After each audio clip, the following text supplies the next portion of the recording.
best is yet to come, and babe, won't it be fine? You think you've seen the sun, but you ain't seen it shine. Hello everyone, welcome once again to Ask the Treksperts, the show where we answer your questions about Star Trek. I'm Captain Logan. And I'm Sarah. Sarah, today's question comes from Coolio Vids. Coolio Vids requests that we review the Next Generation episode, Remember Me, because he says that this is the first Star Trek episode he's ever watched. Good for you. Yeah, good for you. Way to watch some Star Trek. Way to watch a not so awful. Terrible. Not so terrible I can episode. think of other episodes he could have started with. I can think of other adjectives to describe the episode.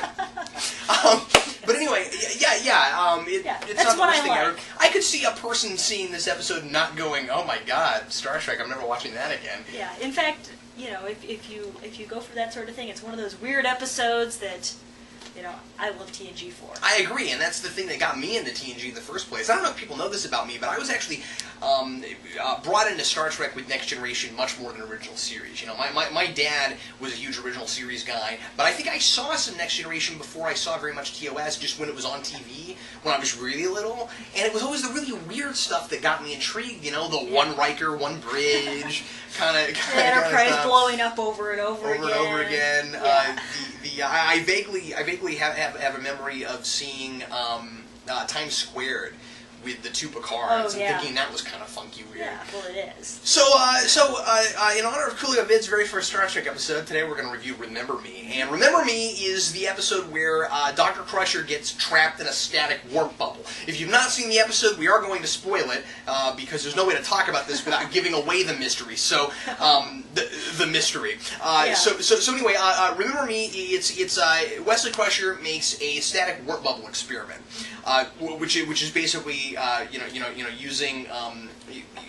using warp to make like its own reality, but they don't know that that's what's happening. Right. And so anyway, Crusher gets trapped in it, but she doesn't realize that she's trapped in it, and she thinks that the universe is just getting really, really messed up because everyone around her is disappearing. It starts with her friend Dr. Dalen Quace, who just disappears, and not only does nobody remember him ever coming on board, but we discover that he never existed in the first place. There are no records of him. And slowly, actually not very slowly, pretty quickly, everyone on the ship starts disappearing, starting with a bunch of people nobody's ever heard of, and then to Worf, and then to everybody, and everybody except Picard, and then finally Picard disappears too. And as people, and as she's seeing everyone she knew disintegrate into nothingness, she also discovers that nobody remembers them, and everybody's minds seem to be altered every time somebody disappears, where they remember a version of the conversation that they had with Crusher about people disappearing. But she starts to wonder if maybe she's going crazy, or, you know, just what could possibly be causing this, because, I mean, no realistic conclusions can be drawn based on what she's seeing. I mean, in a universe that's messed up, it's either the universe is messed up or you're messed up. Conceptually, I think it's a neat episode. I think it's one of TNG's cooler ideas in a lot of ways, and I also think that it's one of the better weird episodes as far as the execution of it, in that they don't telegraph too much too quickly about what exactly is happening. Yeah, you don't even know what's really going on until about midway through. Yeah, you start to get more. I was going to say almost maybe even 3/4 of the way. See, I think that there's enough given that the viewer can pick up more of what's going on before Crusher can. And I also, one of my criticisms of the episode is that she's a little slow on the uptake toward the end. But I think that there's enough information that you can start to piece things together a little bit before she can. But I think that there's also a decent amount of misdirection. We're told about the static warp bubble thing very early, but the first thing we're told is maybe Dalen Quace got sucked into that. Oh no, that's not possible because nobody's ever heard of them. Engineering. Well, and more importantly, that Picard says that wouldn't change Federation records. Yeah, true. And stuff like that. And so how would that be a problem? And so sorry, I'm just putting time on the clock in case we go forever. Anyway, so I think that's a decent bit of misdirection, and that kind of thing keeps happening. Where you have Wesley Crusher at one point say, I've tried everything with this warp thing, because they're trying to figure out where what happened, of course, to these people that are disappearing. And he says, I don't see how. It's not possible. So the episode tries to get us to throw the warp theory thing away immediately. Yeah. And it says it couldn't be the problem. Well, it can't possibly be the cause of the problem that we think we're trying to solve, but the great misdirection is we don't realize what the problem really is. Right. And that's what I love about it. Mm-hmm. Yeah, definitely. I think it's a very fun episode just to watch, especially how Crusher reacts to everybody disappearing. And she thinks she's going crazy and nobody else can figure out what's going on, and they start to think she might be crazy. But it is also showing the great relationship she has with the various members on the crew, because even though everybody thinks that she must be going crazy, because how else could this be happening and nothing else seems to be going weird, nobody remembers it the way she does, they're also just standing up for her and saying, well, let's see this thing through, let's try everything. That's a good point. Yeah, they kind of humor her. Yeah, even Picard, when we've never needed a crew before, Which we're is the only one of the best Picard lines ever. people on the bridge. Yeah, on the ship. On a ship that's big enough that it should have 1,000 people on board. Yeah, he okay, let the computer monitor my life signs. I don't care. I love how all these characters throughout this keep coming up with absurd logic for why it's okay that there's only a few people on board a ship that clearly should be manned by thousands. Where when they get down to the point where there's only like 230 something people on board, and she says, well, why don't I have a staff? Because not only has Dalen Quaist disappeared, but then suddenly her whole medical staff disappears. And she says, apparently I have no staff at all, which sounds like a really absurd thing. And I love how she puts it, because that's what you don't have a staff. She's like, apparently I have no staff at all. Yeah. Where at this point she's got to be assuming, okay, they've got to believe me now. Yeah. And then Picard says, well, why should that sound unusual? Yeah. I'm like, what? And then she says, but only one medical person for a crew of 1,000 people, and Data says, well, there's only 230 something people on board. And then his whole logic for that is, well, we've got all this extra space because we have colonists and missions and evacuations and all that sort of stuff. But what I love about that is that's very Data logic, and then it's still super absurd because still with 230 something people, you still have a medical staff. Yeah. So it's really funny. One of the things I love about it is that I find myself making all these criticisms of it as I'm watching it, and then they all get solved pretty well. Uh-huh. Where I'm thinking things like, well, if at the end the universe is collapsing in on itself, why are the people on the ship disappearing first? That's answered. Yeah, absolutely. That's answered because we find out that the whole thing is created by her mind and her and whatever she was thinking at the time. So her thought process was losing the people closest to her. Because she was talking to Dalen Quaist, who was getting close to the end of his life, and he's really old, and he was complaining about the fact that so many of his friends are dead. Yeah, and so that's where her mind jumps. So that's what creates her universe. And so all the people around her start disappearing. Well, once there's nobody left to disappear, I mean, I guess her next thought is universe. No, that's not the reason it collapses, though. It collapses because the static warp bubble itself is actually collapsing at that point. But the static warp bubble doesn't actually exist for a while. Remember when the Traveler says, well, as long as she thinks she is alive, she is alive? Oh, yes, you're right. And so her mind creates this universe. Every time the Traveler opens his mouth, I just take it as metaphysical nonsense, and I don't actually pay attention to it. Fair enough, but, sometimes that would be there's a the big thing I don't like about the episode, but we can get there in just a second. Yeah, well, actually, let's get there. I don't like the Traveler. Oh, that's cool. I thought we were still talking about the whole thing. Yeah. Well, I'm sorry, just for a second. Sure. I don't want to jump the gun. So we were talking about things where I'm thinking of problems, but then they kind of solve themselves. So it's like I don't remember where I was going with that point. We totally lost it now. Well, if I think of it, I'll come back to it. Anyway, whatever. But I don't like the Traveler either. That's the one thing I don't like about this episode, and I think it's not that I dislike the Traveler himself, because I think he could have been a cool character. He's cool in concept. Yeah, conceptually he's fine. Just again, I wish he didn't metaphysical dress in nonsense. gray, and I mean, he sort of talks like a motivational speaker from the early 90s. But I'd still say he reminds me of some high school science teachers I used to have, but I agree with that. I think my biggest problem hilarious. is that he thinks that Wesley Crusher has this potential to be like God. Q. and I don't see I don't see it. I never liked the And whole then thing later they on did we with find Wesley out that Crusher. he does, but only because the show says he does. I mean, really. I mean, okay, Wunderkind, I can kind of go that far, even though I don't buy that actor being that ever. But when you take that even beyond that and say, oh, he's not just a genius, he's like no human that has ever existed. Yeah. Okay, that's too far for me. Yeah, he's able to achieve like a Stargate level of I forget what they called it in that show. You know what I'm talking about? Where like they had that alien race in Stargate where they could get to a realization of the universe where they like came into a new plane of existence where they could get where they could go beyond their physical bodies. That was a huge thing in Stargate, and you had humans who could achieve it. I didn't see enough of that show. Or the potential of humans to it. Anyway, I'm trying to remember what it was that they called that. But it was basically this kind of enlightenment to the point where you could drop your physical body and you were in this new plane of existence. And that's what they did with Wesley Crusher. Yeah. Why is he the only human that can achieve this? And what's the evidence? You know what I mean?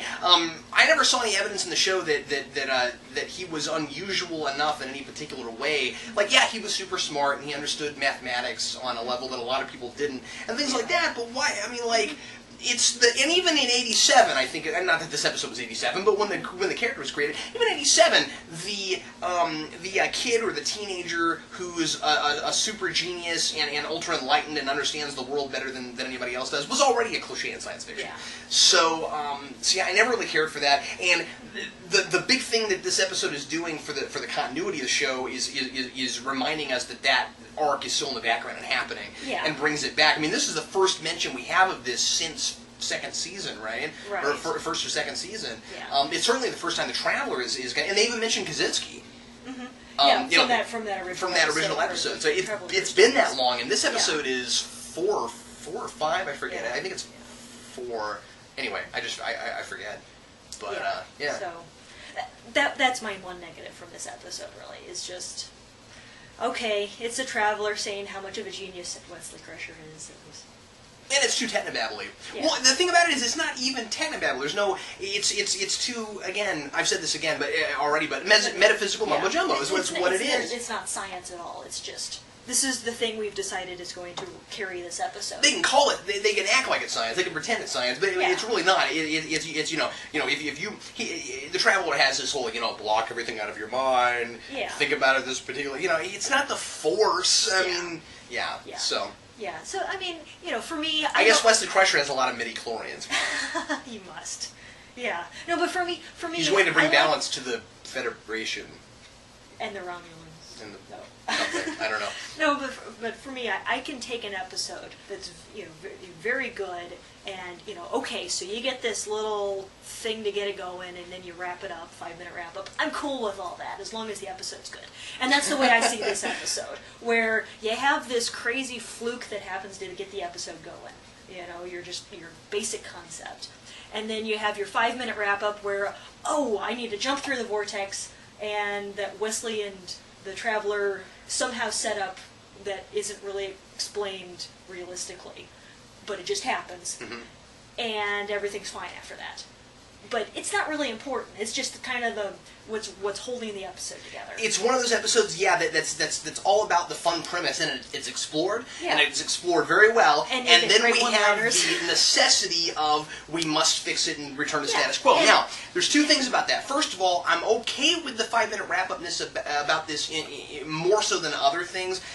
I don't like it, but I like it more so than other episodes, only in that it's telegraphed, because she does try to find the Traveler in her bubble universe, and I like that. So this is one of those rare instances where the 5-minute wrap-up is not come up with in the last 5 minutes. Right. We already know about it. Yeah, we know the solution. Although the Crusher does come up with it in the last minute, that's true. Yeah, but still, it does seem to tie together the two universes. I meant Wesley Crusher comes up with it in his universe without having talked to Beverly Crusher, of course, but at least the audience knows that that's probably what's going to happen. Yeah. What I don't like about it is that Dr. Crusher, it being her episode, she doesn't have enough to do with what solves the problem.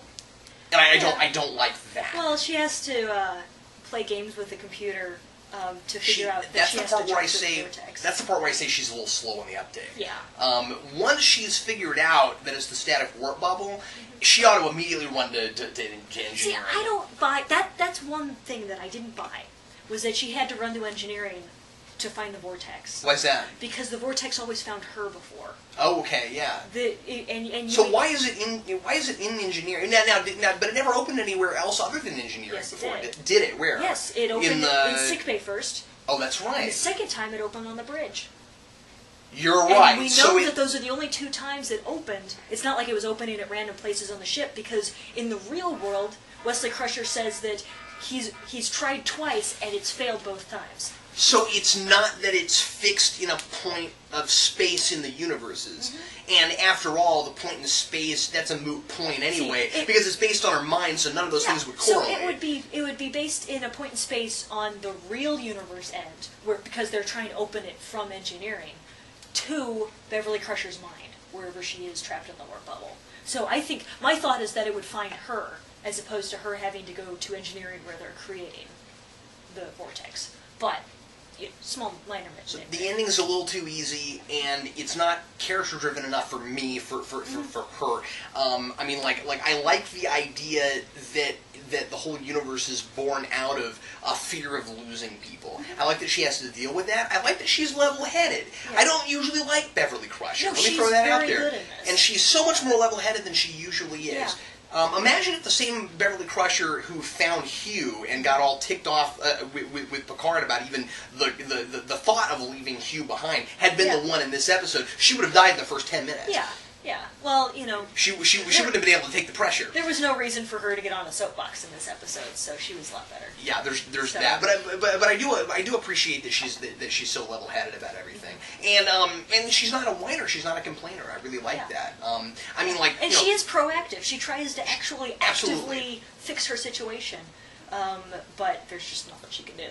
This episode also has a lot of really fun lines because of, which we mentioned earlier, just because of the absurdity of the situation. My favorite, besides the great Picard line, "We've never needed a crew before," which is fantastic, where Crusher's like, really, it's just the 2 of us flying around the... well, first of all, let me mention this really. I really like it when she asked the computer, am I fit to run the ship all by myself, and then the computer can't answer. She's like, gotcha. And I was thinking, if this was Kirk, the computer would have blown up by now. My favorite line in the episode, besides the Picard thing, is when the computer says the universe is a spheroid region that is 740 meters in diameter. I love that. I just think that's hilarious. Yeah, definitely. Ready to rate? Yes, I'm ready to rate. Go ahead. 3.5. Extremely good. Not perfect because of the wrap up, and even though I don't knock it too much for that, it is a problem. And the Traveler and Wesley Crusher, but very excellent episode. It's one that I always enjoy putting in. I think it's a really entertaining episode. I don't think it has quite enough substance for a 3.5. I'm going to go for a 3. And that maybe even is a little bit high just in comparison to some of the best Star Trek episodes. There are some really, really excellent character-driven episodes I would give a 3 or 3.5. But I'm giving this a 3 for the really good science fiction idea, and I do give it a lot of props for actually managing to be about something despite the goofiness of the premise. And what I love about it is the goofiness of the premise. Yes. I use goofy in 2 different ways, by the way. Sometimes I say goofy in a negative sense. In this sense, it's a positive thing. Sure. I think it's very fun, and you have other episodes like Cause and Effect, where the ship is blowing up over and over again, and it's not really about anything. But it's still goofy good. No, it's goofy good, and it's a lot of fun. I'm just saying that this one took it even a step further and actually kind of made it a little bit more character driven than that, and a little bit about something. It made you think on a couple of levels, and I really appreciate that. Absolutely. As opposed to Genesis, which is goofy bad. It ain't. Oh yeah. Well, in fact, Genesis. I meant to bring up Genesis earlier. I'm glad you said that because I mentioned. Let me throw this out real quick. We've already rated, but thank you for bringing that up. This was one of the things I was trying to think of when I lost my mind earlier. So Genesis. One of my biggest problems with that episode is the way the story is told. This is something SF Debris brought up in his review of it, and it always bothered me too. Yeah. we have to see everybody de-evolving, and we already know what the mystery is when Data and Picard suddenly show up and have to go solve the mystery. So we have to follow them, learning things that we already know, and it's boring. Yeah. This episode is so much better plotted than that, where we are not given any of the answers at all early on, and we are completely with Beverly Crusher nearly the whole time up until the last 10 minutes when we finally go back to the real Wesley Crusher. I also meant to mention another misdirection thing, which was the really fun bit where she thinks Wesley Crusher's disappeared. Yeah, and she runs around Wesley, and then he actually is still there. Yeah, and then 5 minutes later he does disappear while walking behind her. That's good stuff. That is good. That's pretty smart stuff. I like that. Yeah. Anyway, sorry, I forgot those points. Yes. So 3 for me. Fair. Well, everybody, if you've seen Remember Me, tell us what you think about that episode. If there's an idea you'd like us to talk about later on in a future episode, if there's a question you want to ask us on Ask the Treksperts, or if there's an episode you want us to review, anything cool like that, be sure to leave comments in the comment box below. Thanks as always for watching. I'm Captain Logan. I'm Sarah. We'll see you next time.